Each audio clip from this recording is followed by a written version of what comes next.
aspects that are in line with the OECD findings. But also, Ibu Devi made some valuable additions to the OECD findings that Indonesia's economies, the structure of the economy of Indonesia is based on the SMEs, SMSE. 99.9% of Indonesians' business are SMSE, and only 4% of it are participating in the GVC. And all of these SMSE are very highly depending on the technological services, digital services that to run their business. And the ISD findings also shows that here right now in Indonesia, they still have some barriers on this, how the SMSE can, make the digital services more useful to their business. The SD key drivers for growth, highlighting 6 points that they still need the digital skills certification, connectivity of the infrastructure, acceleration of digital technology adoption, IP or trademark national and international IP. The 5 is market access participation, and the last is the financial scheme for export. So this is a very interesting findings that our economy is mostly based on the SMSE, and then this business is highly dependent for the digital services. But in the digital services, we are still lacking because of the some of the policies that are not in favor of them. I think it will this final finding from the ISD and also from the OECD will bring us together to we will open for a discussion for this. So anyone who would like to participate in the discussion, please raise your hand. We also have our participants maybe from the in the Zoom, right? They also can join us in the discussion. We'll have around 20 minutes for discussion before we move to our next session. So please, anyone can raise your hand. Yeah, the lady over there. Yeah. Thank you. My name is Rika. I'm from Ministry of Health. Thank you for the presentation. I want to ask to Matteo, why did you use the 2019 data? Because it's been 5 years ago. Maybe for the current situation, there's many differences that we have faced, and I believe that the use of telecommunication and IT or digital data on trade services is maybe grow faster than the data that you saw from your presentation. I see that the data comes from WTO.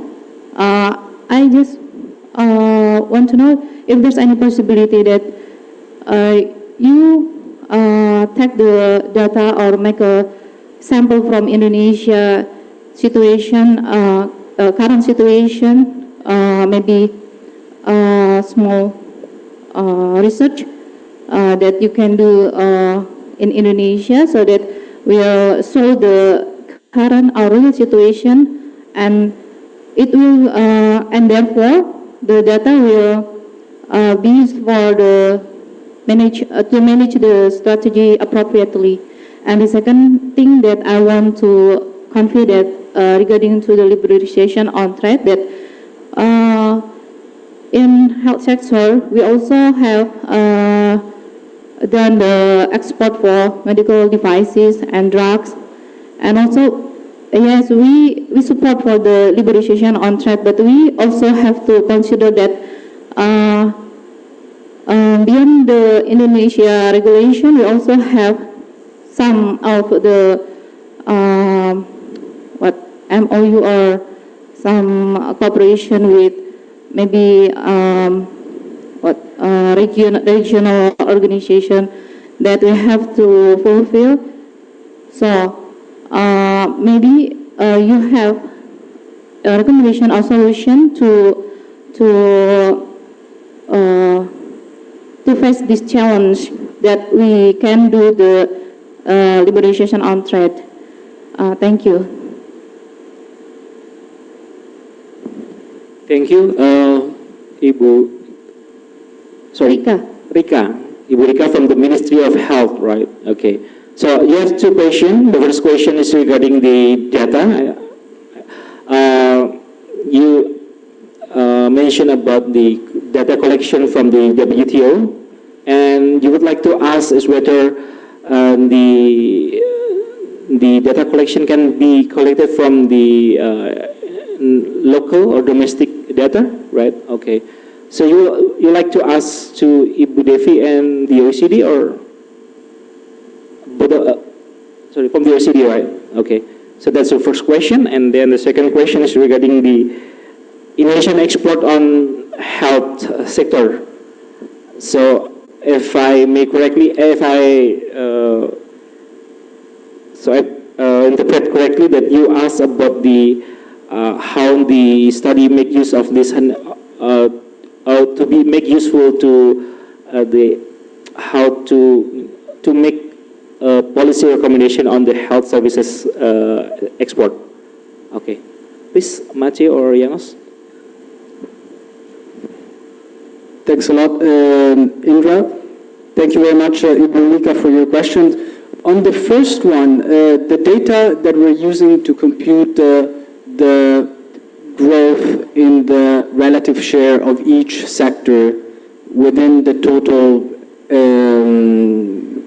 depending on the chart, services production or services imports or services exports, is data that comes from a joint effort of the WTO and the OECD, and in particular it's the database that is called Balanced Trade in Services Data.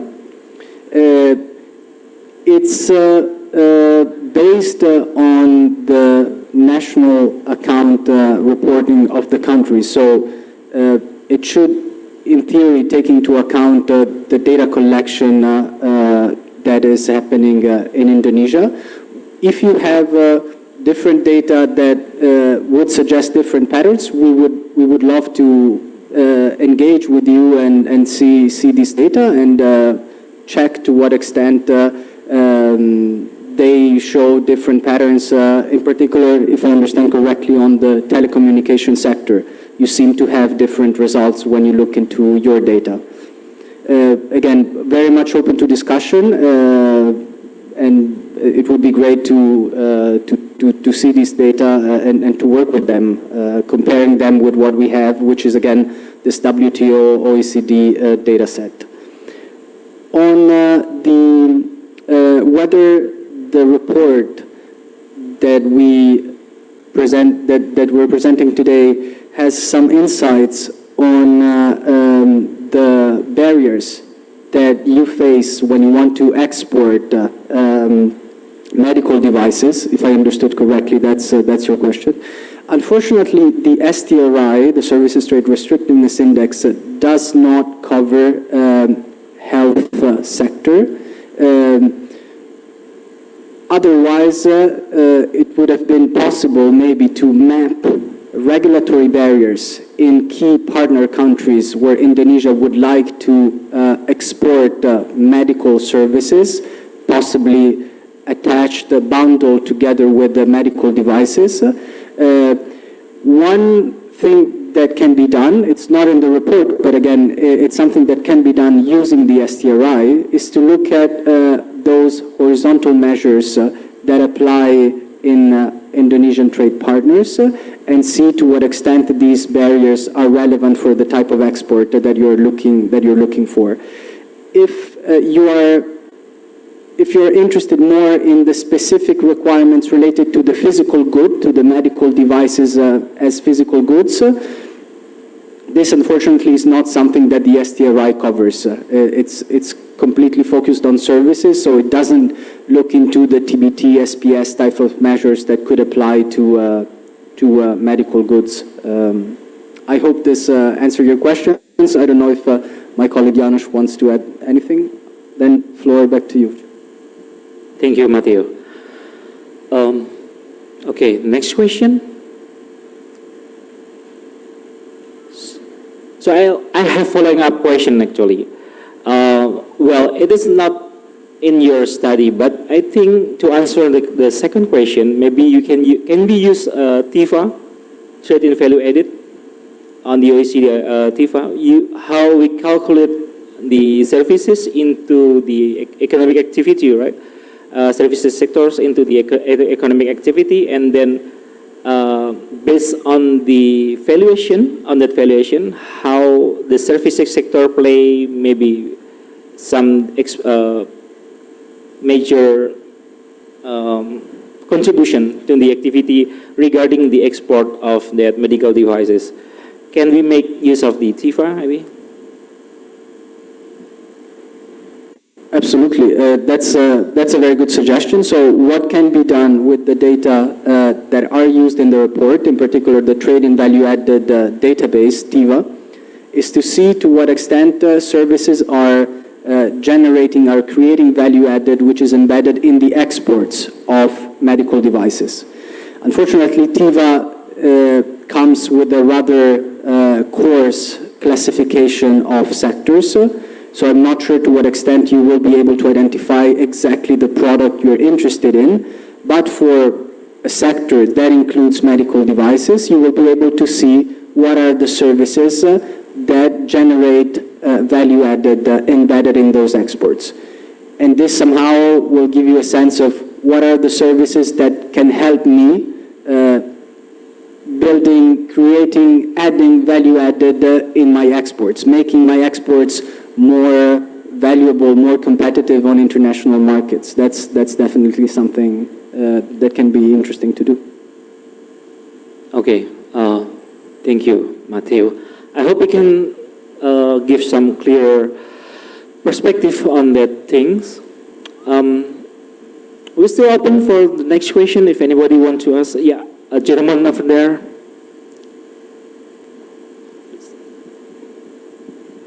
Thank you. My name is Mahendra Rianto from Indonesian Logistics Association. Thank you for the presentation and the data that you already presented. Probably I look at that way. OECD presentation probably from external of Indonesia, and ICD probably from internal of Indonesia. From your conclusion, what would be the data give for us in terms of Indonesia will be in 2045 as industrial countries? Because from the data that actually we have a lot of resources to be one of the industrial country in the 2045. Second thing is from your data, actually the supply chain and logistics costs or supply chains and logistic processes play a big role in the to be as an industrial countries. Mastering the supply chain and logistic competence will be one of the conditions to be industrial countries. Based on your data and compared to our data that bring by the Indonesian coordinating minister, Indonesia supply chain logistic cost is 14.29% to GDP. It's a big amount of money. If we compare to Ibu just now ICD report that Indonesian logistic cost is 15% to, I don't know, to GDP or to the trade of services. This is a very big cost or burden to Indonesia. What would be the suggestion from both of you to be in this country compared to other countries, which is already been in the industrial countries such as probably like Thailand, Malaysia, and now Vietnam. Yeah, but the close comparison probably will be like Philippines, because Philippines is islands, 1,000 islands, like Indonesia. Indonesia 17,000 and Philippines is 7,000 islands. So what will be the, because if that, Indonesia will come, middle income traps if we are not in the industrial country in 2045.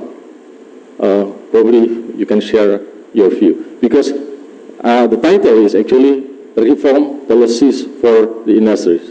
Thank you. Thank you, Pak. So, this is a question for both of you, I think, from OECD and ISD. This is regarding the Indonesia's projection to be in the advanced economy in 2045, actually.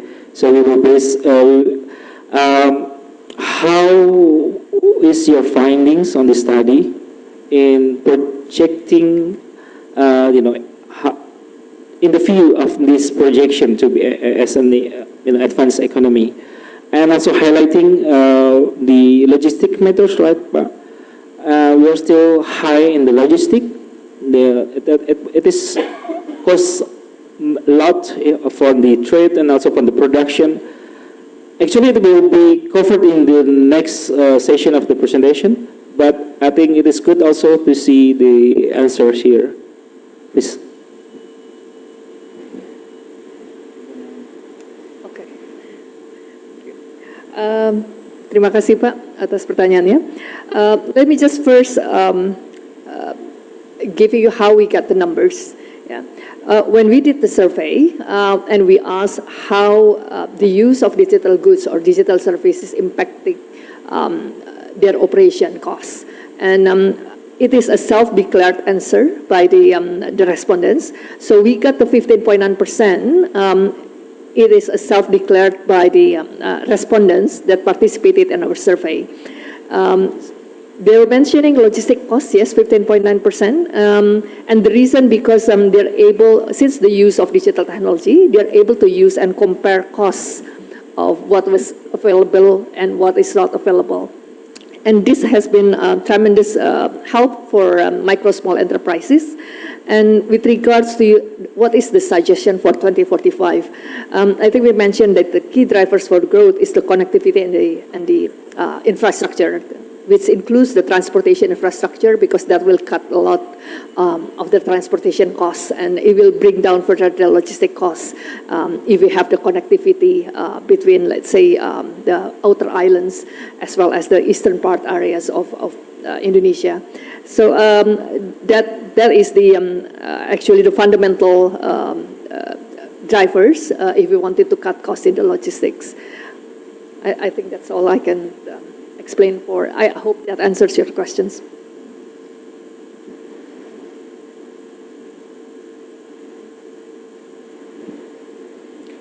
Thank you very much for the very interesting questions, and particularly the first one where you asked where would we see Indonesia in the future? And I think that's a very difficult question, because there's so much happening that could influence how the future looks like. But maybe I would think about 3 different layers of those factors where, with the right policy and the right action, we could go in the right direction. And the first layer of that would be on the domestic side. So if you think about internal policies of Indonesia, what would be the right choices where you need to make reforms in order to enable the businesses in Indonesia to grow faster? And we talked about, for instance, telecommunication policies to enable greater connectivity, and that also touches a little bit on the logistical question, because there are so many islands, so many remote areas. With the right connectivity, the right ability to connect to markets, which are increasingly digital, you can enable companies to reach markets that are not nearby. So that's on the domestic side. And then you have another layer, which is more the regional side. And I think there too, it's very important for Indonesia to stay connected with regional policies. And Indonesia is already doing that tremendously well with ASEAN, for instance. And ASEAN is doing a lot in terms of advancing policies, also on digital, for instance, in the context of the Digital Economy Framework Agreement, but also through the different working groups, different working streams. So Indonesia's connection to the regional dimension will be very critical. And I think the third dimension will be the international one, where, again, Indonesia is a very important partner in many of the international discussions. And as you know, Indonesia just launched the accession process to the OECD, where it is very important that the policies that Indonesia takes as a next step will be to follow what are the best practices, how Indonesia can leverage existing data analysis to make the choices, the policy reforms that can enable it on domestic, regional, and international level to reach that target. Thank you, Matteo, Janos, and also Ibu Devi.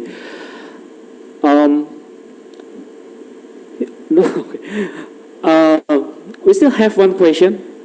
I still have only one.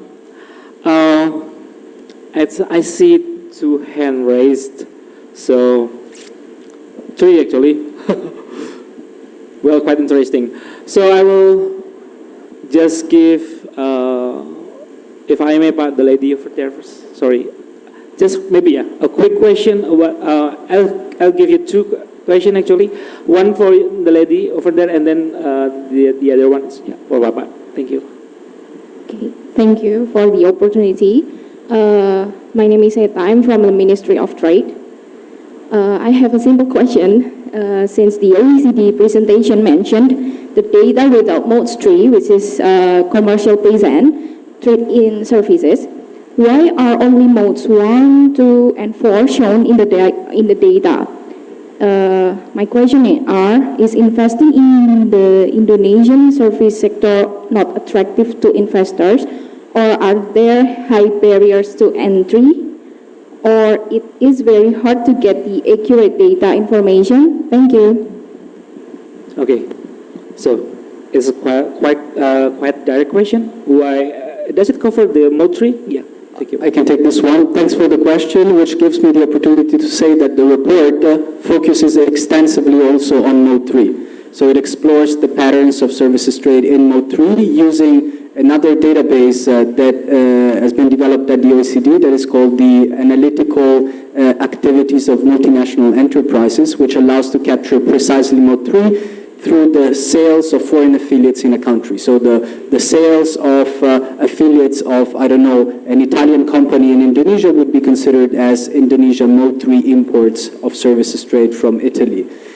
We also go into the description of the relevant barriers that are particularly relevant for investment. So I would refer to the report where you will find information on this. Thanks. Okay, thank you, Matteo. The last question. Thank you. Thank you, Pak. My name is Syahrial from APJI, Internet Association in Indonesia. I would refer to World Bank analysis report that says any broadband 10% broadband incremental will give 1.38% GDP growth. So in terms of OECD analysis, what is the number in Indonesia? Is it the same impact of the broadband growth with the GDP or not? If it is lower, how we can proceed to make this happen in Indonesia? I think this question raised both to OECD and ISD. Thank you. Okay.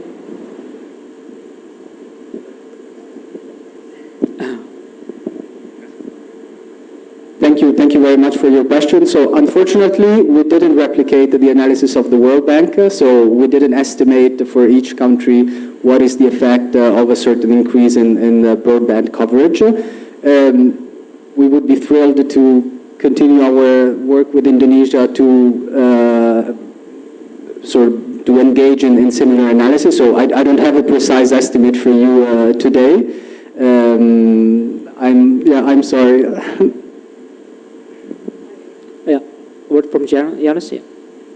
Just to complement, so outside of the study that we have today in front of us, the OECD has done some estimates on the impact of digitalization, and I just wanted to maybe recall one estimate that we did on digital connectivity, which is the ability for people to access the internet. And we looked at the impact of digital connectivity on trade, and particularly cross-border trade. And we found that if you are to increase connectivity by making sure that more people have access to the internet, that has a very positive effect on exports. And about 1% increase in connectivity is associated with about 3% increase in exports. So that's a very important link, and it goes a bit, it's not exactly the same estimates as was done by our colleagues at the World Bank, but it's very much the same message. So increased connectivity helps to increase economic activities, in this case specifically exports. Okay, Ibu Devi. I have nothing more to add actually, because Okay. this, Janos has already explained it so well. But from our studies here, we've seen that the use of digital goods and connectivity, as Janos mentioned, it has increased services export, it has increased productivity, it has increased efficiency. So yeah, if there is an increase in digital connectivity, definitely will further increase both in terms of productivity and services export. Okay, thank you, Bapak dan Matteo, Janos, and Ibu Devi. So it may differ from the data, but it says the same language, the same message, that connectivity will increase the export and the growing of the economy. Okay, I think it is our time to conclude the first session. It is a great pleasure to have you, Matteo, Janos, and Ibu Devi, to be here on the stage. Please stay on your chair. We will have our second session.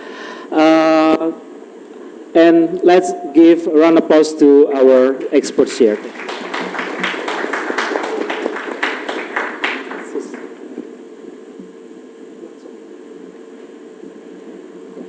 And for the second session, we have our experts from the ministry, from our line ministry. We will see the perspective of the Indonesian government from the perspective of the Ministry of Telecommunication, the Ministry of Transport, and also from the Ministry of Coordinating Ministry of Economic Affairs. So it is on time that we will have Pak Atong here, the Assistant Deputy. Glad to see you here, Pak Atong. We'll welcome our next three experts here. Please come join me here on stage. Pak Atong from the Ministry of Economic Affairs, Ibu Dian, and also Pak Baun. Please, Pak.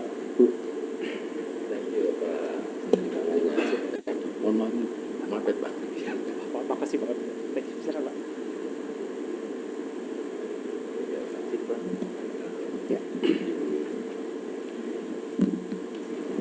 Yeah, we have around 1 hour to present also the perspective from the Indonesian government. As I said before, we have here our expert from the line ministries, from the Ministry of Economic Affairs, Coordinating Ministry of the Economic Affairs, Pak Atong, welcome. The Ministry of Transport, Pak Baun, welcome, Pak. And also from the Ministry of Telecommunication and Digital, Communication and Digital, Ibu Dian. So for the first presentation, we will looking into the perspective of the coordinating ministry, Pak. Please, you have around 15 minutes to present. Yeah, 15 minutes to present, and you will please, if it is up to your liking, if you want to present on your chair or on the podium. The floor is yours, Pak. Thank you. Bismillahirrahmanirrahim. Assalamualaikum warahmatullahi wabarakatuh. Good afternoon for all participants. Sorry, I have finished my discussion with the ASEAN Secretariat. I am as a chairperson for the logistic and transportation. Services Sectoral Working Group, and then I'm finished, and then ada demo di luar rupanya. Sorry, there is demo over there. Okay, thank you. Please allow me to present my presentation regarding the potential and challenge regarding the logistic sector. Could you please to present my presentation? Okay, waiting for the presentation. Ladies and gentlemen, this is my honor to be here to share with you about what kind of the challenging and then what potential for sector logistics. First, for the challenging for logistics sector, yes, presentation. Yes, please, that's right. We have the main challenges. We call it as the. And then I hear from the question and answer session that how to reduce national logistic costs. Nowadays, in 2022, we have 14.297, 14.29%. Then, okay. And then this is a huge number. If this result is from recalculate from BPS, statistic agency, with using the input-output method, and then how to reduce the national logistic cost. There are 4 elements. First is transportation cost. Second is warehouse cost. Third is inventory cost, and then the last one is for the general cost. The strategy to reduce this cost,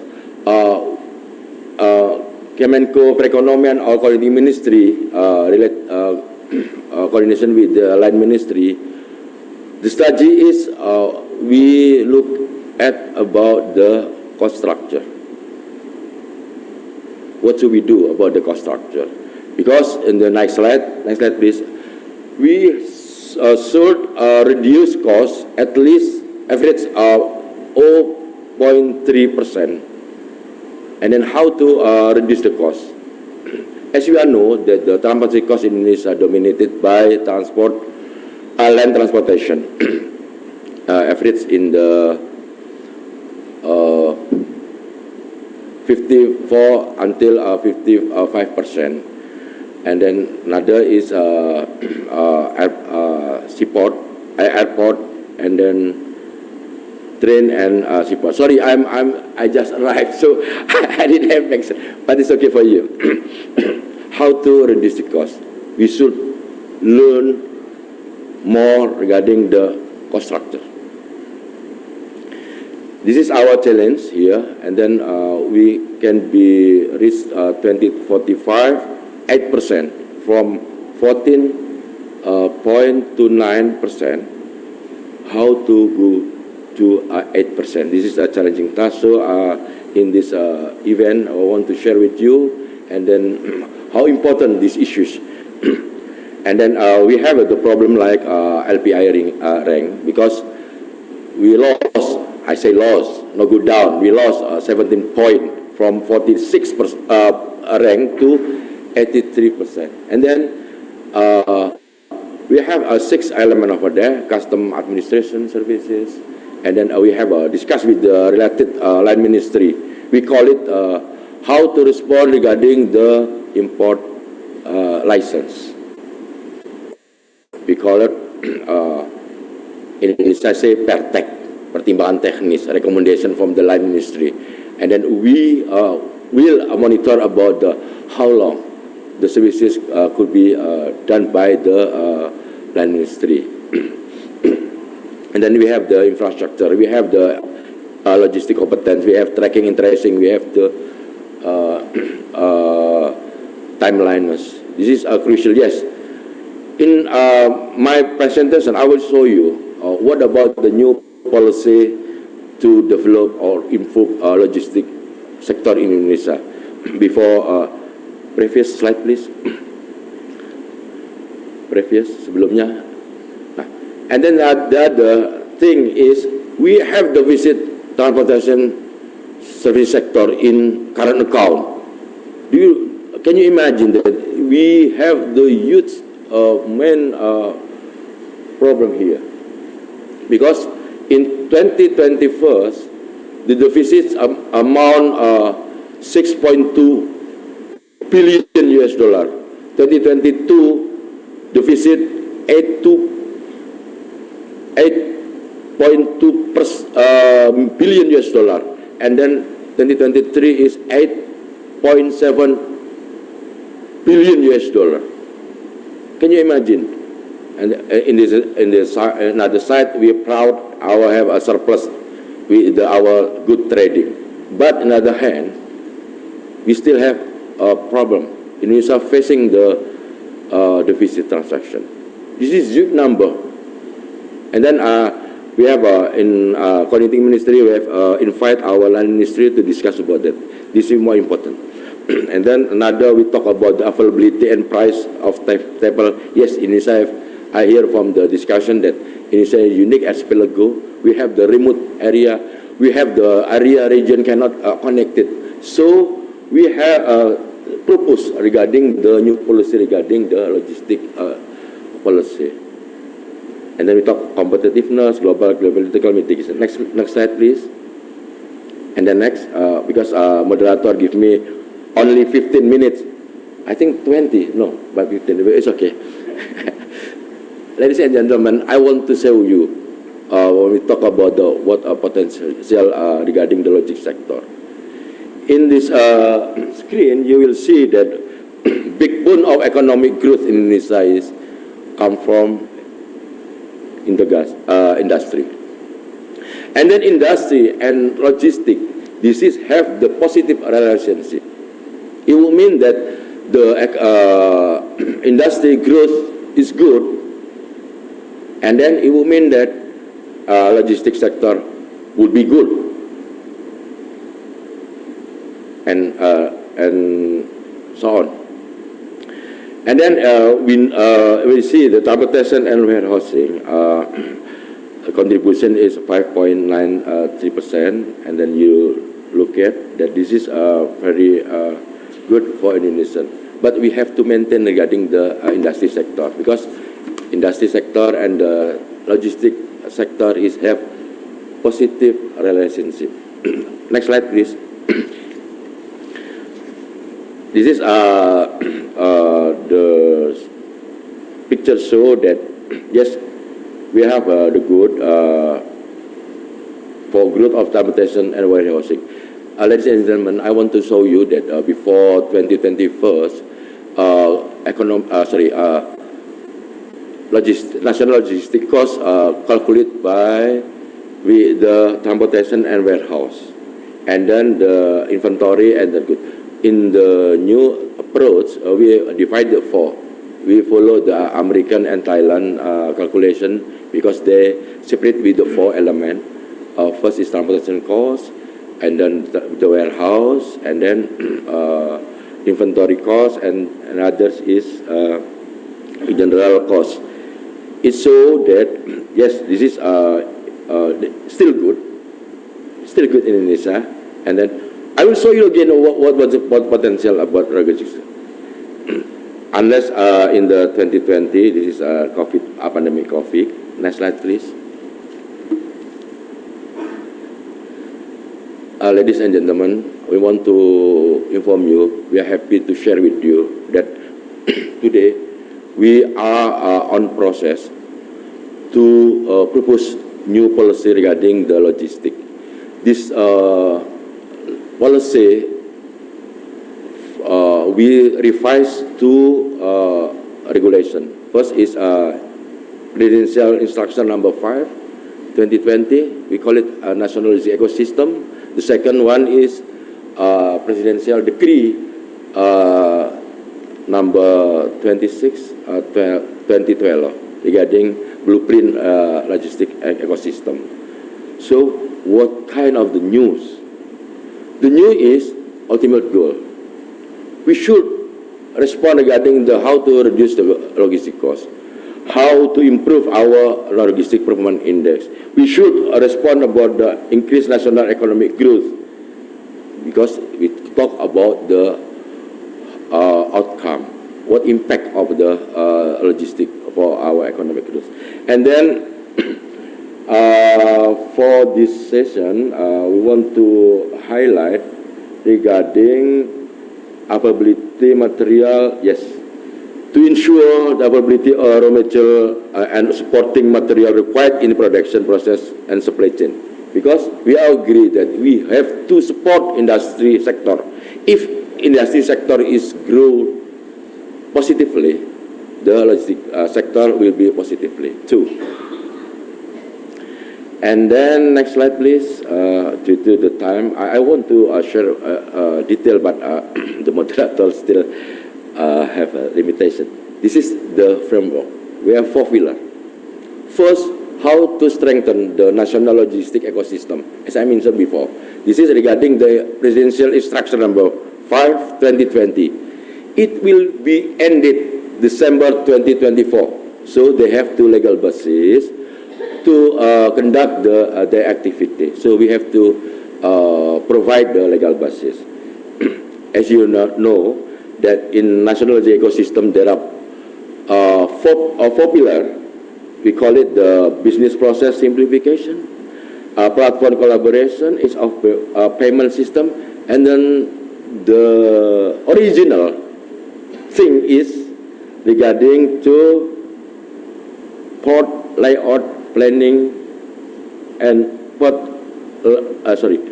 layout planning, because I forget to remember this word. In the new, for the last point in the first pillar, go to the second pillar. We want to strengthen policy for the infrastructure and connectivity. Yes, we have to respond regarding the remote area. We have to respond regarding the archipelago, connected. The connectivity should be connected in a region. Because as we know, we have the ALKI 1, ALKI 2, ALKI 3. ALKI is mean sea line. First, second, and then third. And the issues in the pillar 2 is accessibility, hub and spoke, and then tripod. Yes, how to increase about the transportation cost. We support regarding the hub and spoke.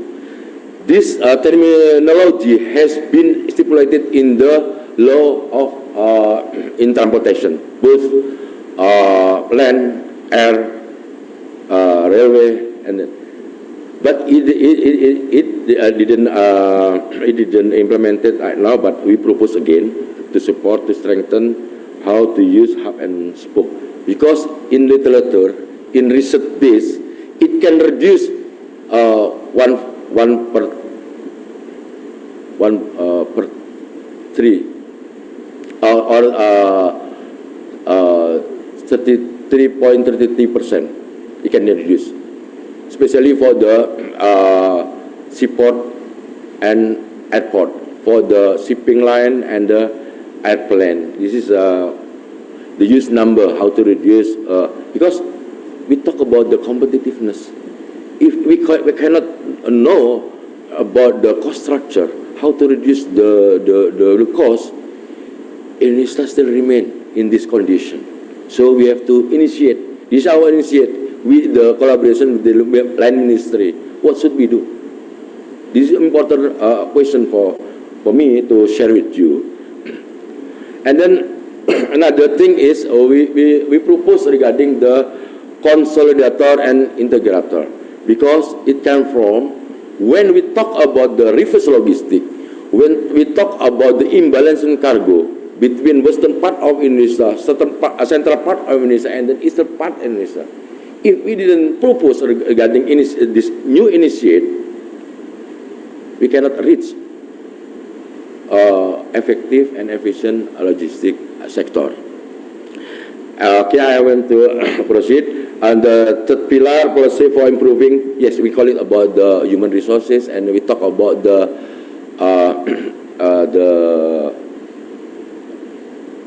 Okay, yes. And then the important thing I want to share with you, we will apply digital transformation for logistic services. Ladies and gentlemen, as we will know, Indonesia has setting up regarding the services based on IT. We call it G2G application, G2B application, done. But on progress, we still think and discussion with the line minister and stakeholder how to develop the B2B application and B2C application. We have yesterday we have meeting with another line ministry to discuss about it, because let me show you this IT can reduce the cost. Could you please to jump to the last page, please? Because moderator have shown me. I want to share with you everything. Yes, yes, goes the last page. Yes, last page. Yes, stop. This figures show that by IT implemented in national ecosystem, the survey shows that 2022 saving for time 44.5%, cost 31.9%, and in 2023 the services saving time is 57.7% and cost 30%.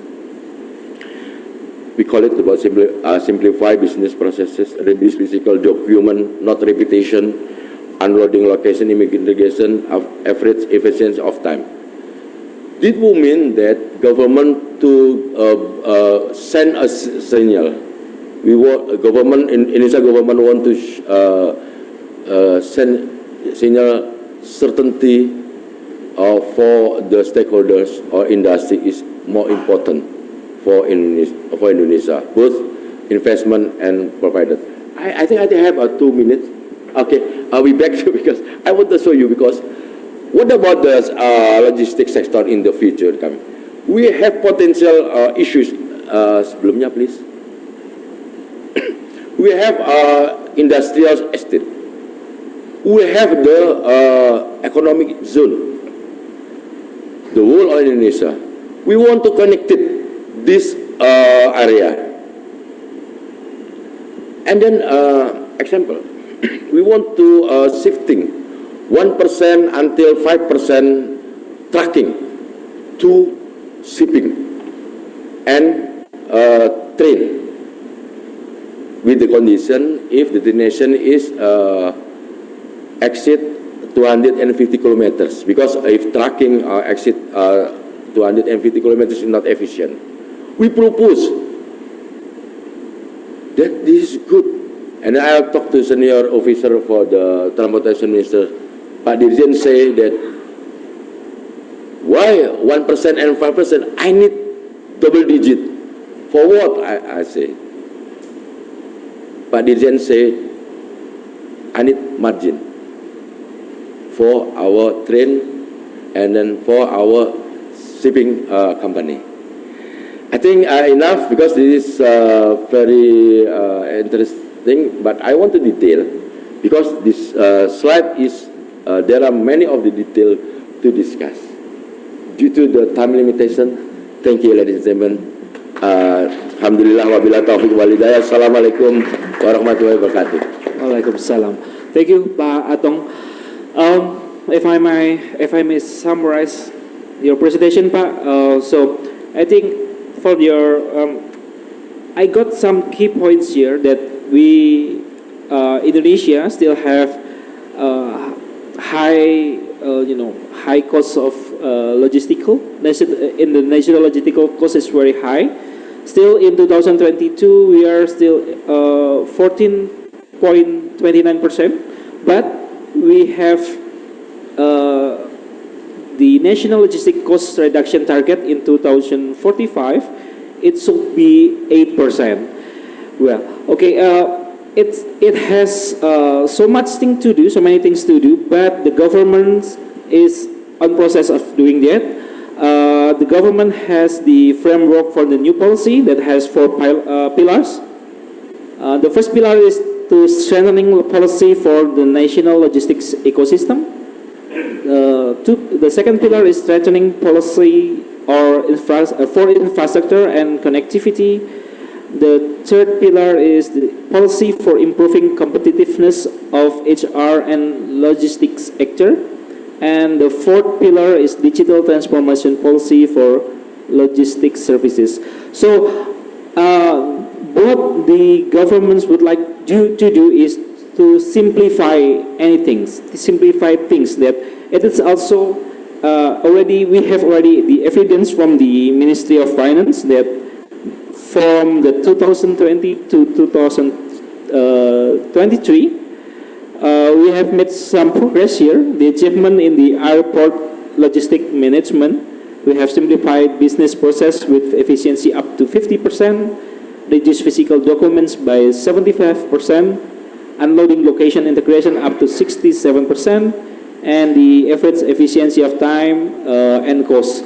So I think what the message here that the government is doing its job right now, how to simplify the business process, to simplify anything that will reduce the cost of the logistics. So I think that's summarized from your sum up your presentation, Pak. Thank you. And then we have our second presentation from the Ministry of Transport. Pak Baun, please, Pak, join us. Thank you.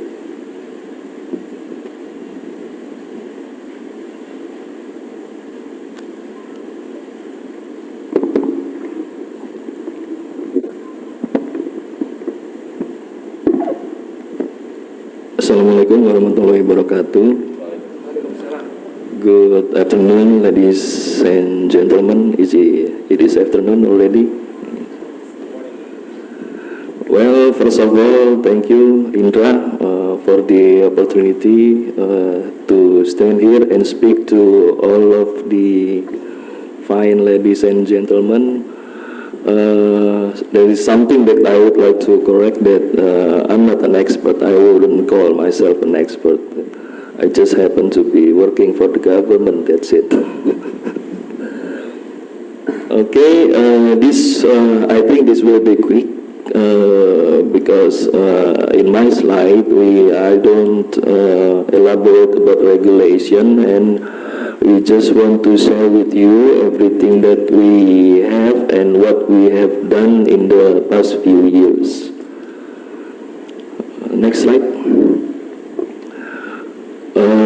I think we can skip this slide thanks to Mr. Atong that have presented this Logistic Performance Index. Next slide.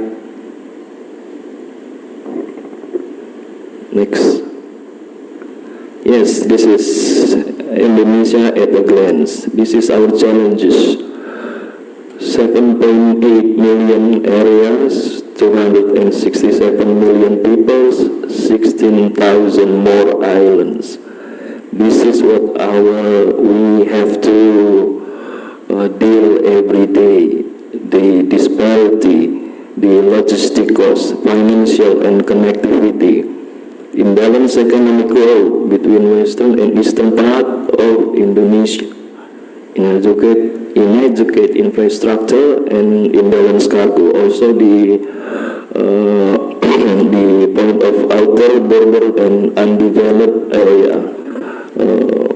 How do we cope with these challenges? Next slide. This is what we have done so far. The implementation of sea transportation in 2024. There are 37 sea toll routes, 16 ready routes, and 107 pioneer ship routes, the livestock fleet 6 routes, and the public service obligation from PT Pelni 26 routes. This is connect all the island in Indonesia. Well, maybe not all of them, but we have tried our best to connect all of the island in Indonesia, so we can make everything in the east area is the same as in the west part of Indonesia. Next slide. This is the amount of Indonesian shipping companies. As we can see, in 2005 we have only 1,591 shipping companies, and by the year of 2024 we have 6,000 more Indonesian shipping companies. Next slide. This is the company split from the Indonesian shipping companies. You see, we have more tugboats and barges. What we can see from this slide? Anyone can guess what we can conclude from this slide? Well, my guess is maybe there most of our ships are in the eastern part of Kalimantan, transporting coal for cargo. Is it correct, Mr. Atom? Okay, next slide. This is the data on ship for export and import from 2017 to 2023. We can see we have 1,211 companies and 31,393 vessels. This is what, based on the ship's flags, the number of company that acts as an agent for foreign ships, and domestic ship is shown on the diagrams above. The orange one is the operator of domestic ship operator, and the blue ones is the foreign ship agents. And when you see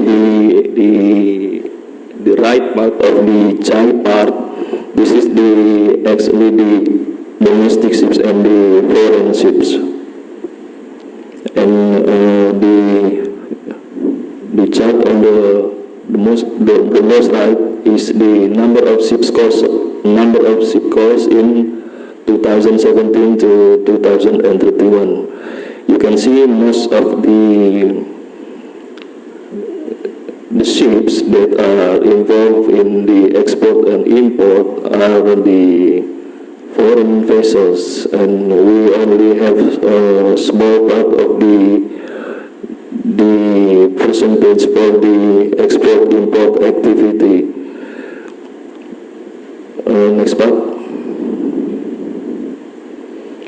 This is the export activities by the commodity. You can see the year 2017 to 2022. Most of our commodity that are exporting is coal, and the other parts is only not only a significant number. And also palm oil product is the best product for our export commodity. Next. And the import commodity, on the other hand, is oil fuel and crude oil.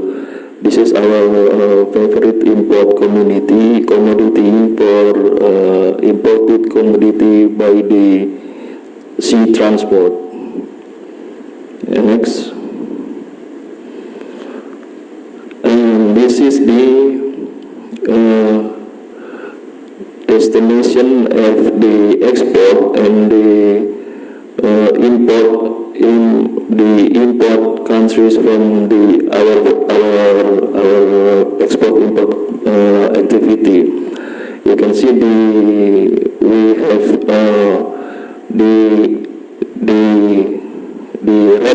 the red line. This is the most import. We can see that it is Singapore, and in the right part is the export. The destination country is also Singapore. And we also have an import-export activity to China and India. Next. This is the DG IST digital ecosystem. We have the InnoWorldNet in every port that we have in Indonesia. We have si Perkapal, si Cuka, si Melala, si Tolaut, and si Perintis. Each of these application, the system has their own use, but mostly we have to use InnoWorldNet in the port of in Indonesia. Next. This is the implementation of InnoWorldNet. We have by the end of 2023, we have around 264 ports have implemented InnoWorldNet, and also 1,977 special terminals and private interest terminals. Next. There's also a program from the government to increase the utilization of SSM pengangkut. We have the single submission in our ports, but right now we have only by the end of August 2024 we have achieved 32% of implementation of SSM pengangkut. SSM pengangkut is the system that is maintained and owned by the National Single Window Body, and this is we can see the next slide that connect to the system is the Ministry of Transport, the Custom, Immigration, and also the Ministry of Health. The goal of the system is that our customer, our shipping agent, is only need to supply one superset data, and it is enough to all the ministry or the process of their clearance. Next.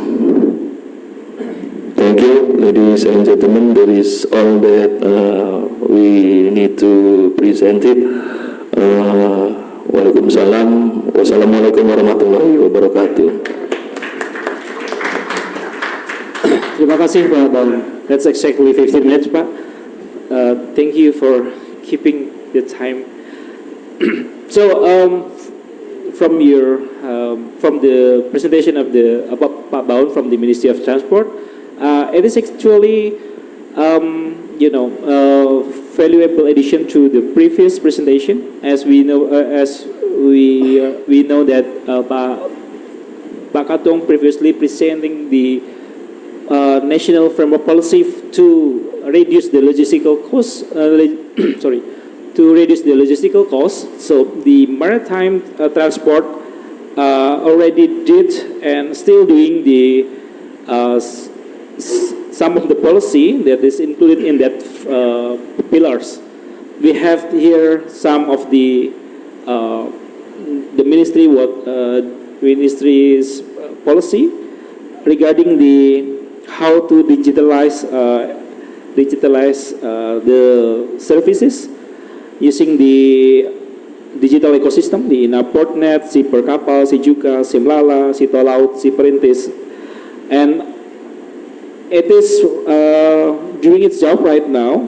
And I see also the highlight of this presentation is also how huge is the industry of the shipping industry, the maritime transport, valuable economic.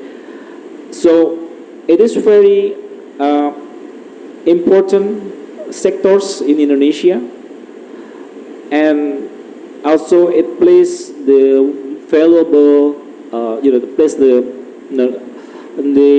very important roles in the economy of Indonesia. So I think it is also one of the major part of the study from the OECD, and I hope it is also in line with the study. And I also have some hope to for the ministry to make use of the study by the OECD to make a better policy and to have a better economic growth in the future. And the last presentation, we will have Ibu Dian. Ibu Dian, you have also 15 minutes to present. Thank you.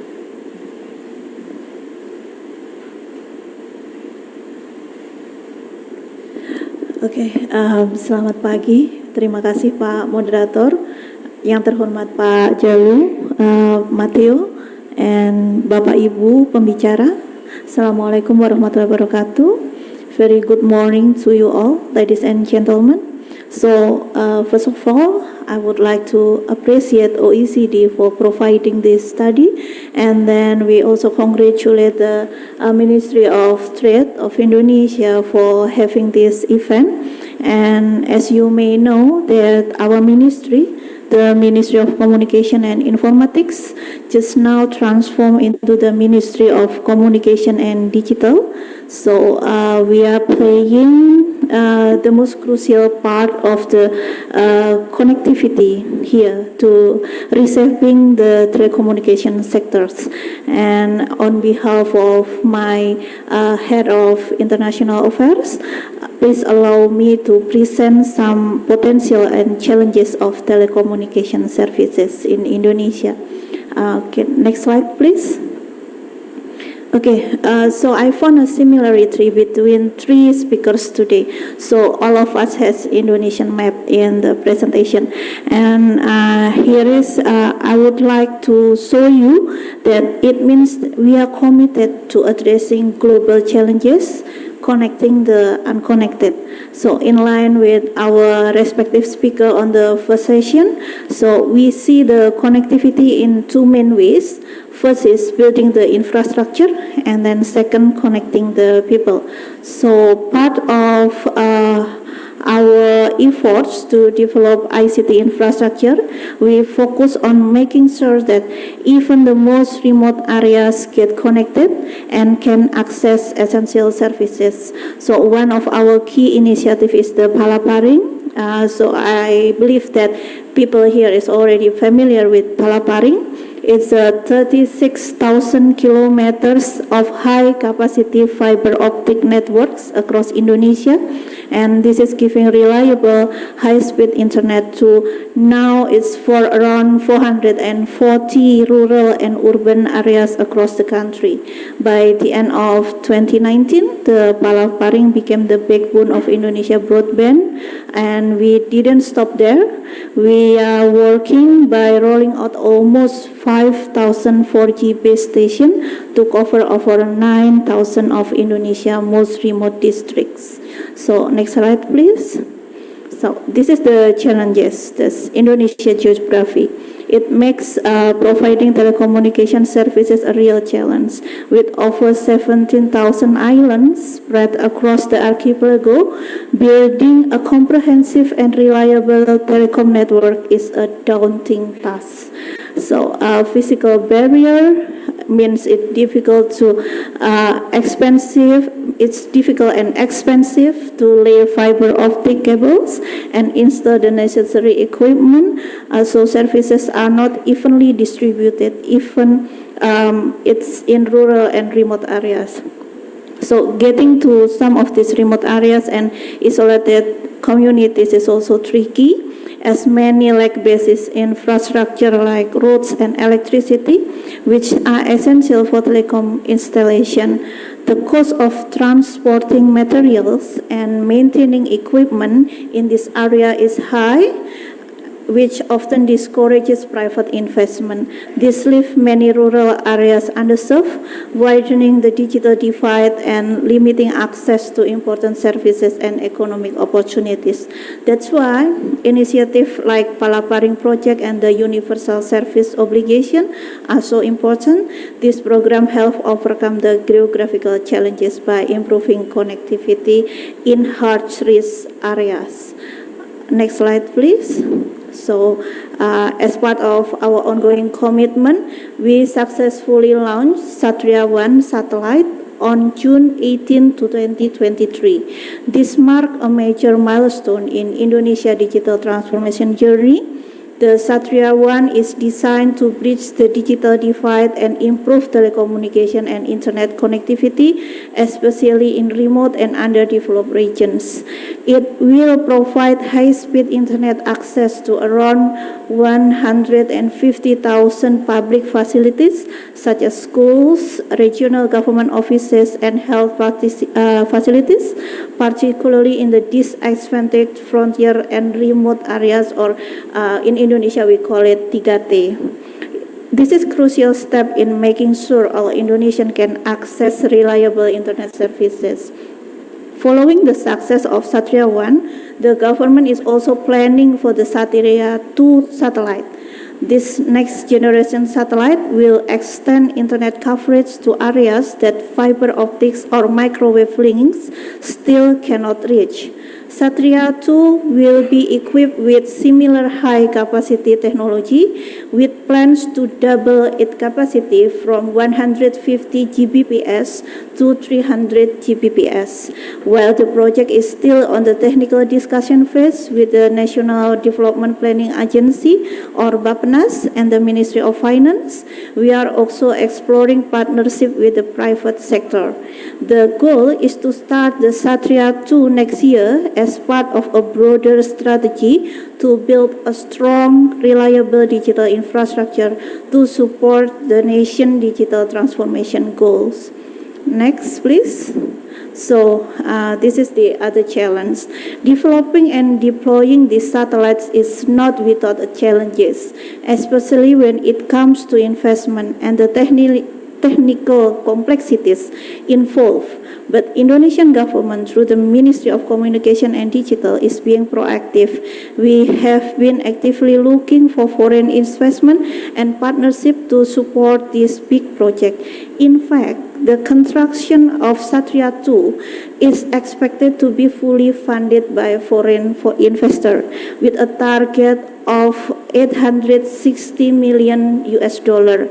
Or about 30 trillion Indonesian rupiah. That's a huge financial challenge for us. Even with all the investment, there is still a gap, especially in rural and remote areas where it costs a lot to roll out infrastructure. But the returns are not as clear. So the return cost is not sufficient enough. That's why many of this region still do not have access for their need, and which hold them back from fully benefiting from the digital transformation, and unfortunately, it widens the digital divide. To tackle this, we need to take a multi-pronged approach. First, we have to strengthen partnership between the public and private sector, bringing the expertise of resources of both. The government can play a pivotal role by creating a conducive regulatory environment that encourages private investments, which might mean offering tax breaks, subsidies, and grants to ease the financial burden on investors. Also, streamlining bureaucratic process and ensuring transparency can significantly improve customer confidence and attract more capital into the sector. Secondly, we should explore creative financing models. Blended finance, which make public and private funding, could also be a great way to bring in extra resources for this digital infrastructure project. Crowdfunding or community-based financing could also work, and then also the international cooperation and development aid. Next slide, please. So, pursuant to the massive effort to promote equity access across Indonesia, Indonesian government has also contributed to the recent trend of broadband technologies and emerging technologies, which requires a broader broadband, higher capacity, and more stable connection. Thus, we testbed the 5G, and then the testbed has been deployed in several regions. In Indonesia, there are more than 11 locations chosen as the place for trial for 5G, such as Lake Toba, Belitung, Jakarta, Bali, and Lombok from 3 operators. They are Telkomsel, XL, and Indosat 3. Now in 2024, there are 41 cities serving 5G across Indonesia. With the current challenge is to target new spectrum band in 700, 2.6, 3.3, 3.5 and 26 megahertz. Apologies for being too technical, but this is to inform you about our commitment to provide a broader broadband to serve high demand of capacity of 5G. Next slide, please. As we introduced before, 5G will serve a more reliable connectivity for broadband services, compressing latency and elevate other digital technology services such as Internet of Things, blockchains, and artificial intelligence. Ensuring any emerging technologies deliver higher productivity to reach a better economy, 5G is estimated to provide 2.8 thousand billion Indonesia rupiah by 2030. A really huge amount actually. So also 5G as enabler can leverage service sectors such as administration, finance, healthcare, and education by 42%. Grow and sectors such as smart factory, smart city, and smart grid by estimately 34%.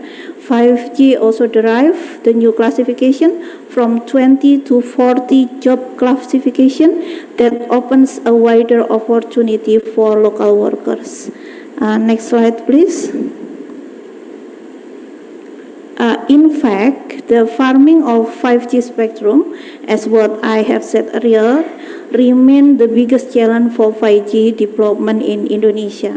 Since there are existing frequency bands which are already in place that needs to reallocate for 5G. It should impact with the new challenges of licensing procedure, budget, and technical standards. Also, it's overreaches to the problem of creating a new sustainable business for telecommunication operator, which has already invested in obsolete technologies. Thus, Indonesia is now being busy to set many resources and study in bilateral, regional, and multilateral arrangement to find the most suitable mechanism of 5G adoption in Indonesia. Recently, one of study is conducted under the ASEAN Digital Senior Official Meeting. It's collaborating with GSMA. So next slide, please. Okay, as I wrap up my session, and I don't want to hold you from lunch, and then the moderator also limited my time for presentation. So it is important to take a moment to appreciate the progress that we have made in tackling challenges around digital literacy through the key initiative like DTS and cybercreasi. Building on what I mentioned earlier about DTS, cybercreasi and cybercreasi has played a crucial role in creating a safer and more informed digital space. And so to address this, we roll out 3 main initiatives. It's aimed to developing digital literacy and skill across the country. First, we are providing basic literacy education to over 12.48 million Indonesians, ensuring that more people are familiar and essential in technology tools and concepts. Secondly, we have created the DTS, the Digital Talent Scholarship, that offer intermediate level digital skill training to over 200,000 recent graduates and professionals every year, covering key areas like data analysis, AI, cloud computing, and cybersecurity. And finally, we are offering advanced training for policymakers through partnership with leading global universities, helping them to better inform decisions about the digital policy. So it's launched in 2018, And by 2024, our goal is to train 100,000 high-skilled digital talents through this initiative, and preparing them to contribute to Indonesia growth and keep pace with global technological advancement. Next slide, please. So this one is the cyber creasi and digitalent. This two program is to preserve the digital realm. So cyber creasi has played a crucial role in creating a safer and more informed digital space by addressing widespread issues like misinformation, cyberbullying, and online radicalism. Cyber creasi has empowered millions of Indonesians to use the internet confidently and responsibly. The initiative not only promotes digital skills but also focuses on digital ethics, safety, and culture, ensuring all well-rounded approach to digital literacy. Together, these two programs, the Cyber Creasi and Digitalent, represent a major investment in our country's future. They show a dedication to create a digitally literate and skilled workforce that can drive innovation and economic growth. The success of this program has been possible because of the strong collaboration between the government, private sector, and educational institutions. It's through partnership like this we can continue to expand our effort and ensure no one is left behind in digital era. So next slide, please. In conclusion, I want to express my gratitude for this opportunity to discuss the vital topic of telecommunication and digital transformation in Indonesia. This initiative we have outlined from Palaparing to the Satria satellite, 5G, and our ongoing commitment to enhancing digital literacy through the DTS and Cyber Creasi program. All of them reflect our unwavering dedication to bridging the digital divide and fostering economic growth. And however, we also recognize the challenges that we face, particularly in investment and geographical complexities, which require collaborative solutions from the government, private sector, education institution, or maybe international organization like OECD. So let us continue to work together to build a robust infrastructure that empowers every Indonesian and ensuring no one is left behind in this digital era. Thank you. Wassalamualaikum warahmatullahi wabarakatuh.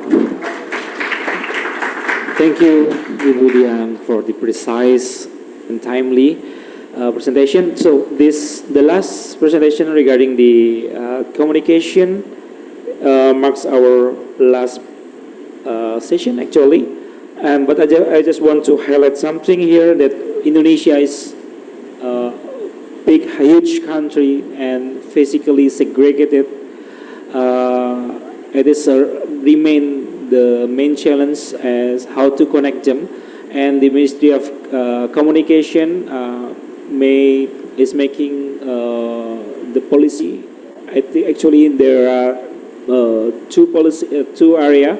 The infrastructure and also the connectivity of the people. So on the infrastructure side, the ministry have already made some huge progress by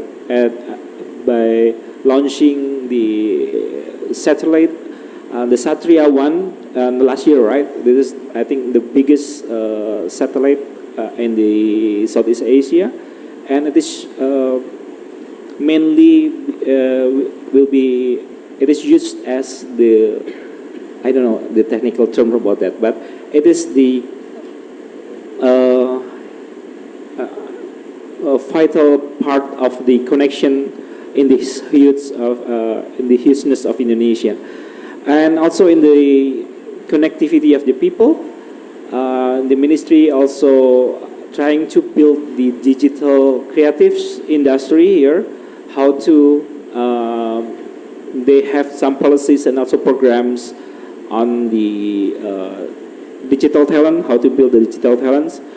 And I hope that two main part of the presentation can show us that Indonesia is in the communications sectors is doing on the right track, I think. And I hope it's also in line with what we will see in the next years, that we will see also in the 2045 that Indonesia will be one of the advanced economy by developing these three main areas. So this is the last part of the presentation. We still have around 15 minutes to discuss what we present here. I'll give the floor to the audience. Any question, please? Yeah, Ibu Rita, again, from the Ministry of Health. Yeah, Bu, please. Thank you. My name is Rika from Minister of Health. I want to ask for Ibu from Ministry of Informatics and Digital. Previously, you said that the ministry has a plan to enhance the use of digital in 3T area, which we call the TPK in the Ministry of Health. I want to know more detail. What is the plan, and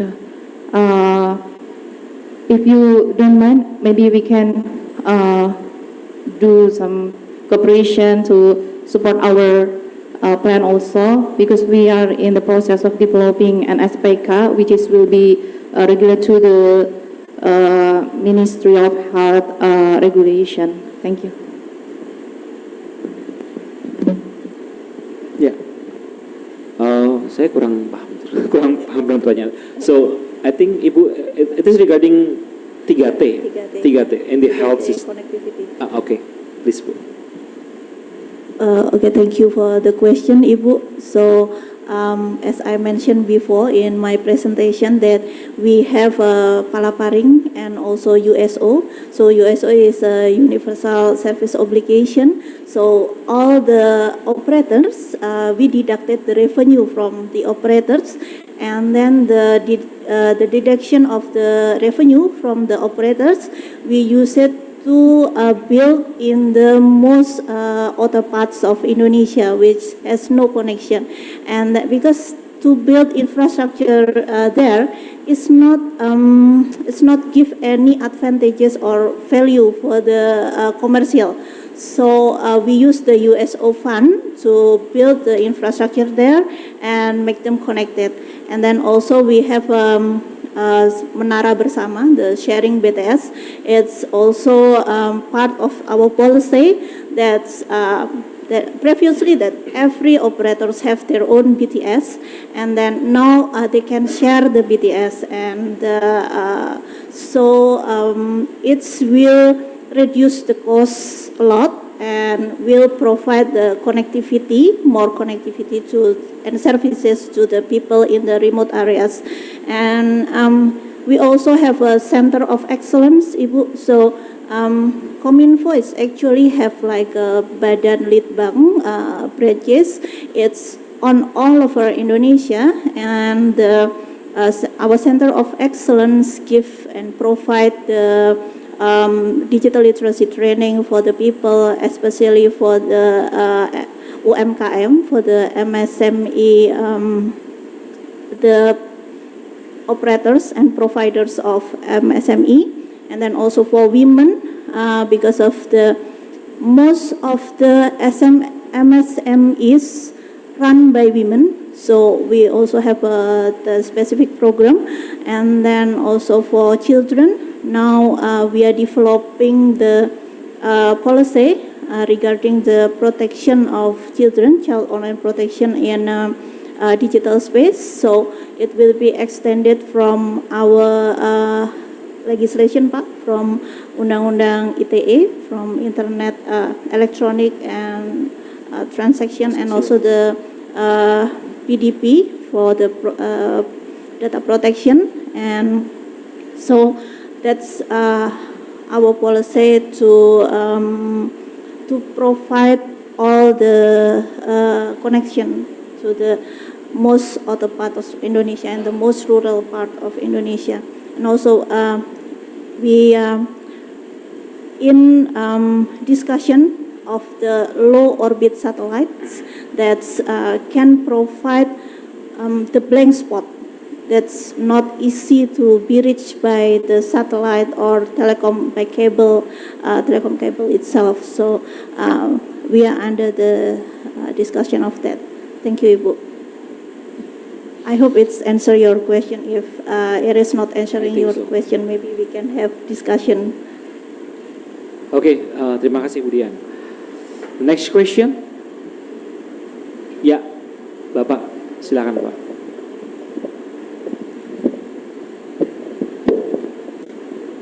Terima kasih. Assalamualaikum warahmatullahi wabarakatuh. Pak Atong, ini teman bukan partner in crime tapi partner in discussion ya Pak ya. Kami Asosiasi Logistik Indonesia di bawah Bapak Atong dalam diskusi-diskusinya. Allow me team of OECD to speak bahasa because ini lebih banyak teman-teman yang mungkin bisa tahu. Pak, tadi Pak Atong targetkan 14,29 menjadi 8. Mari kita kerjasama Pak. Ya, karena at the end of the day, tadi di sesi pertama kita bilang bahwa Indonesia harus menjadi 2045 menjadi negara industri, dan challenge-nya adalah yang tadi Bapak sampaikan.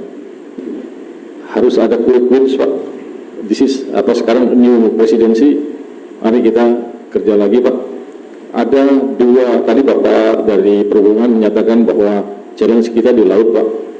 Ada dua undang-undang Pak yang itu bertentangan, dan saya pikir itu nanti kita bisa diskusikan, karena tadi saya di tahap awal saya diskusi bahwa kita bisa contoh Filipina Pak dalam menangani 7.000 pulau, tapi dengan sistem perhubungan menggunakan jasa Roro vessel Pak.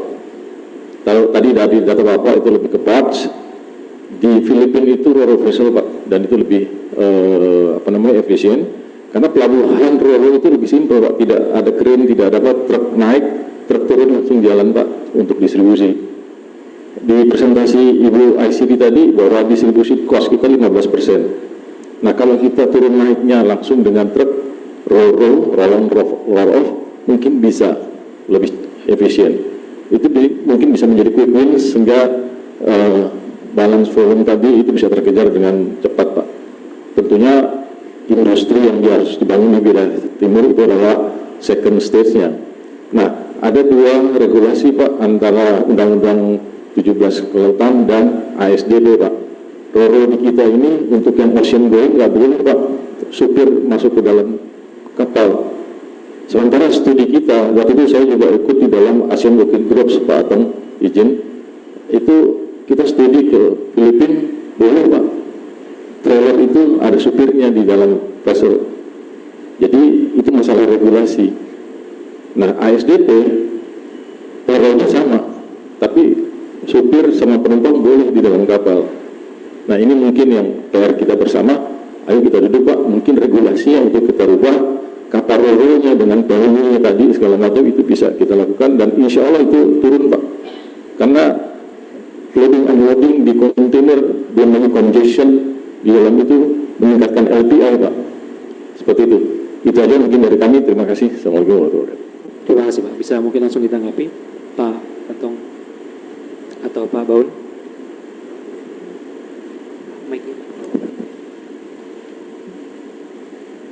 Thank you, Pak Mahendra. Your question is good.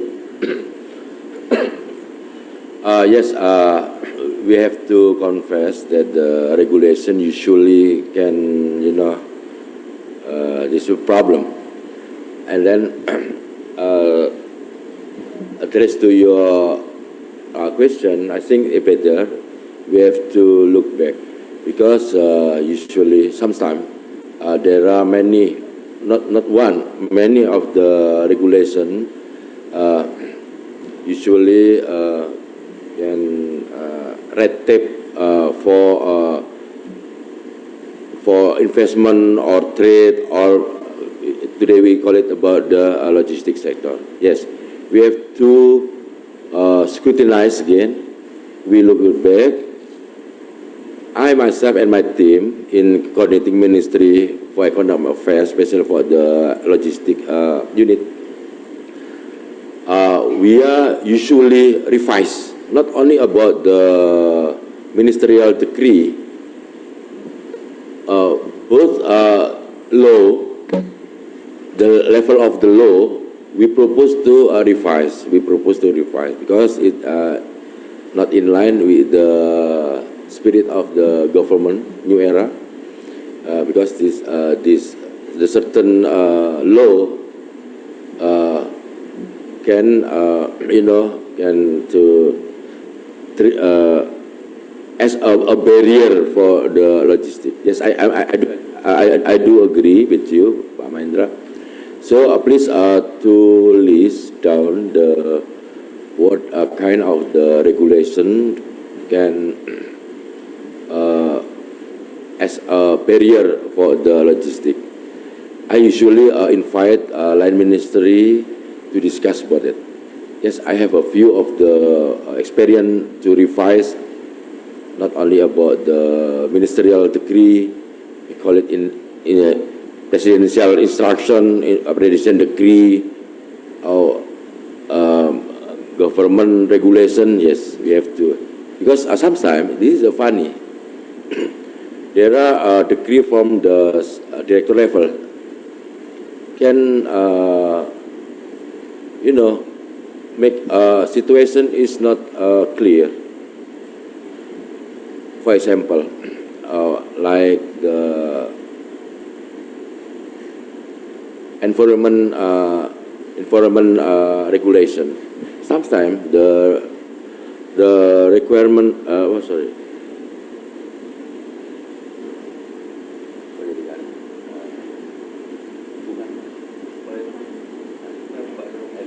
Sorry, I forget. I lost the word. Environment regulation sometimes can, as a barrier or red tape for the investment. The regulation issued by the director, and then they say it cannot be revised. What? I say, what? Are you sure with your statement? So I invite the Director General to discuss, revise. The regulation can be revised due to investment climate. If this is not aligned with the investment climate, we propose to revise. I think I respond your question, Pak Mahendra. And then for quick win, yes. Yesterday I have a meeting with the line ministry and stakeholders. We propose that for the transportation, not only about the shipping line, airline, trucking, we propose, could you please to provide the information regarding the transportation, like what kind of the availability, like Traveloka. Do you know what I mean? Traveloka, when I need fly to Bali, on the 2 days later, I see the application, the app, and then I select the flight and then the price, and then something like that. So we should have the data. Yes, in my opinion, especially for the logistic issues, the data is more potential for us. We talk about the data first, and then how to integrate it. I think we talk about the connected between app or application. As I mentioned earlier in my presentation, that we should propose about the new initiative in our college line ministry for Ministry of Finance, NLA Secretariat. They provide the system, but I don't know, when I talk to my colleague from the Kominfo and BSSN, and Ministry of Transport are not available to provide this, but it's okay. And then I propose in the coming years we should have the application regarding the transportation. We call it the trucking, airline, shipping line, especially for information regarding the slot or volume available. This is more important because the new policy not only about the middle mile, we talk about the farmer in the on farm want to export boat, just only one click. These are our dream. So when we talk about the ministry, who will responsible, who will in charge, it's okay. We have still a discussion, not who will responsible. Because in IT implemented, we have two questions regarding the data security and data quality. This is we have several discussion, but not yet finished. But it's okay. This is we call it. We have a interesting discussion. So the quick win, yes, I do agree. And then, in my opinion, we should provide data. Is it possible for us? Yes, I think yes, we can. We can do it because the IT application in business sector is mandatory right now. Mandatory. If IT implementation is left behind in Indonesia, I cannot imagine. Yes, we have to improve our performance. Thank you, Pak Mahendra. Thank you, Pak Atong. Baik, satu lagi pertanyaan, maksimal 5 menit, karena kita sudah mau melebihi batas waktu yang sudah ditentukan. Please, one more question, any? Nobody? Okay then, so if I still have, actually I still have question, but let's talk about it later. So, thank you Pak Atong, Pak Baun, Ibu Dian for your beautifully presented findings, and you show us the progress of what the government has already done and is still doing. If I may summarize what our discussion today, that services in Indonesia plays a major role in the economy. We have so many potentials. But we have also so many challenges. It is due to the geographical evidence. We have so many population. We have so many islands.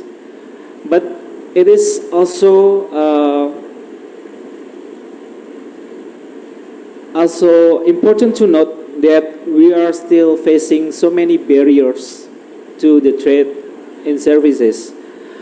These barriers hinders our competitiveness, our productivity, and it is also due to the regulatory complexity that we have so many from the OECD findings and also from the ISD findings. We have the regulatory restrictiveness in the services, that it is also affects the economy in overall values. The policy recommendation from the OECD and also from the ISD, I hope we can make it useful. I hope we can move forward to enhance our economy based on this scientific evidence. So that concludes our discussion today. Thank you for all the experts, participants. Thank you for us all. I'll give back to the MC. Thank you, Bapak Indra, and to all of our speakers. We also would like to extend our heartfelt gratitude to all who contribute to this discussion about trade in services. And hopefully the discussions have provided you with the valuable perspective on this dynamic field. And ladies and gentlemen, as we near to the end of this event, I would like to thank everyone again for your active participation and insightful contributions.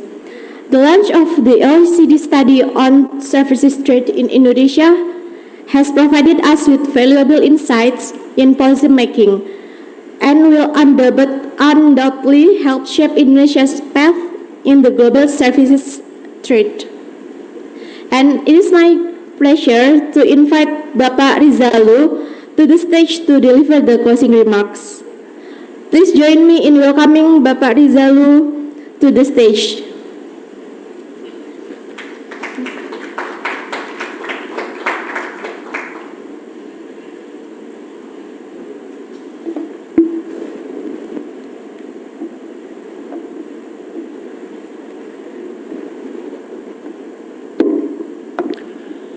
Assalamualaikum warahmatullahi wabarakatuh. Good morning or good afternoon or good day to everyone. Distinguished speakers and our guests and also the participants.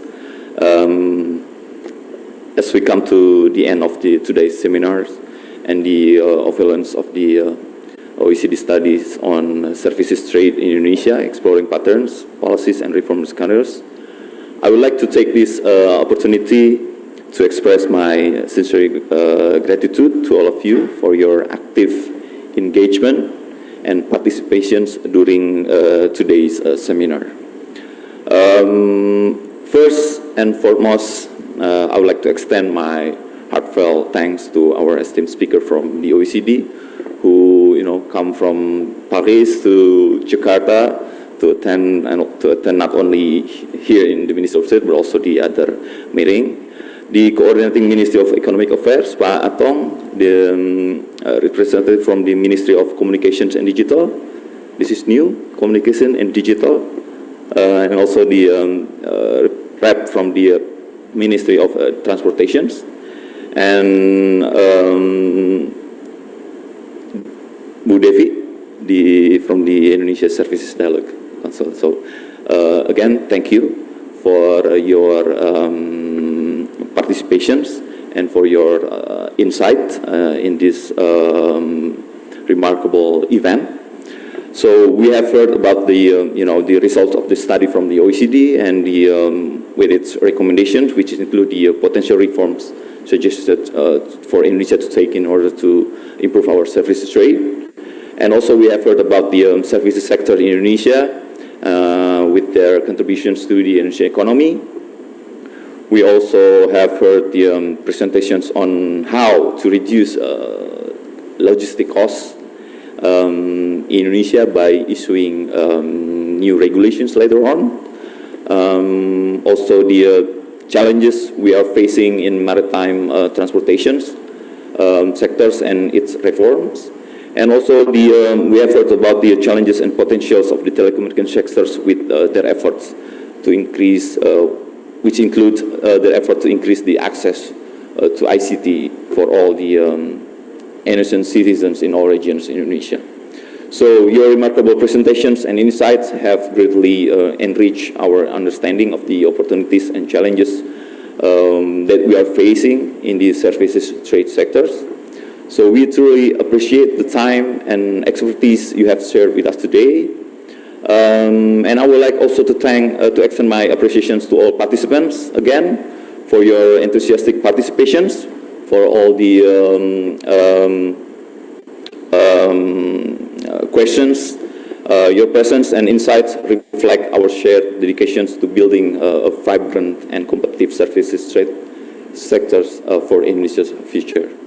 As we move forward, I'm confident that the findings and recommendations presented in this OECD study will serve as a valuable reference for Indonesia's policy development in the trade and service sectors. And hopefully the result can guide us in formulating policies that not only address the evolving global landscape, but also enhance NRIS's roles in the international services market. In conclusions, I hope this study inspires further discussions and collaborations among all stakeholders as we collectively work to unlock the Indonesia's full potential in services trades. Once again, thank you for all your active participations and continuous support. I wish you all success in your future endeavors. I look forward to our continued collaboration. Thank you. Assalamualaikum warahmatullahi wabarakatuh.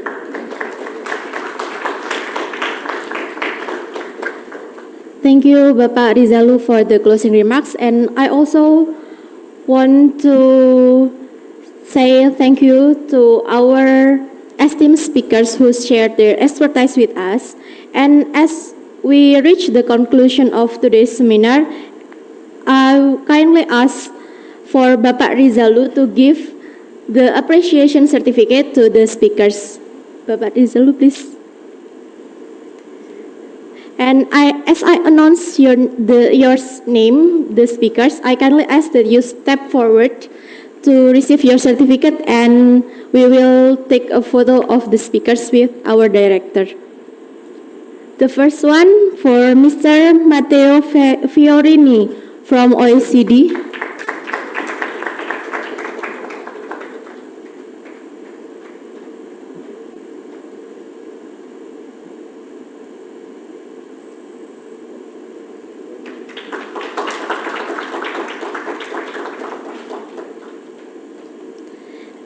Second one, we have Ibu Devi Aryani from ISD.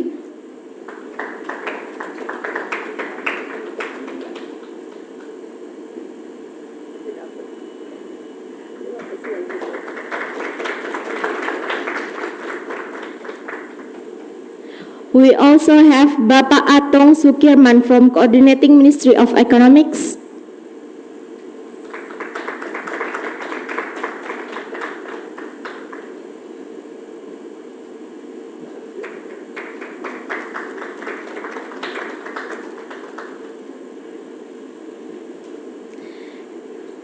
Bapak Baun Rifano Siregar from Ministry of Transportation.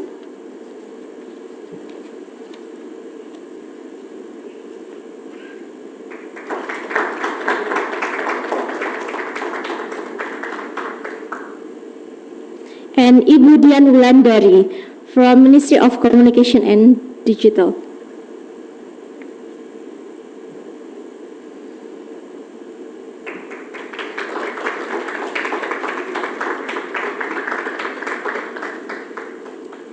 Thank you, Bapak Rizalu. And thank you to our moderator, Bapak Indra, and thank you to our speakers. And as we conclude today's session, let's carry the insights gained here to our professional endeavors. And ladies and gentlemen, before we officially close this event, I would like to invite all the speakers, experts, and also participants attending in person and online to come forward and we take a group photo together. Yes.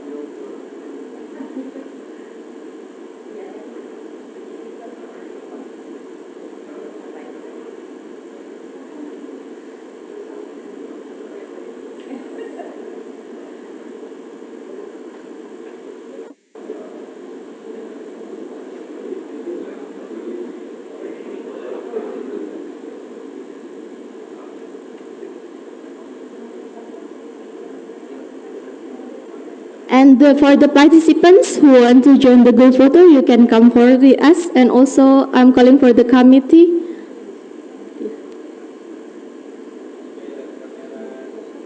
Iya, sama peserta.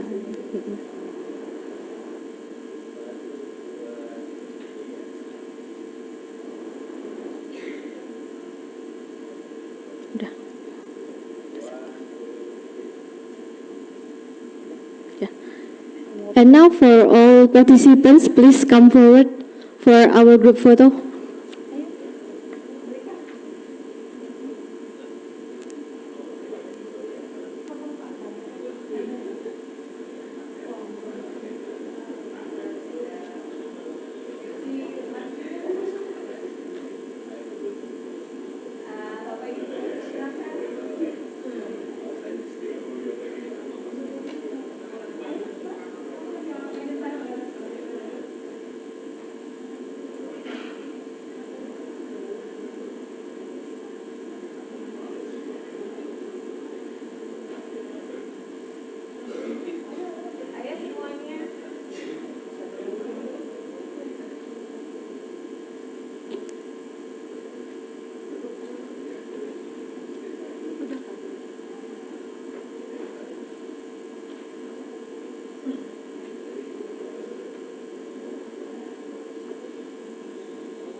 As the photo session marks the conclusion of the seminar, we would like to extend our gratitude to our speakers and to each of you for contributing to these important discussions.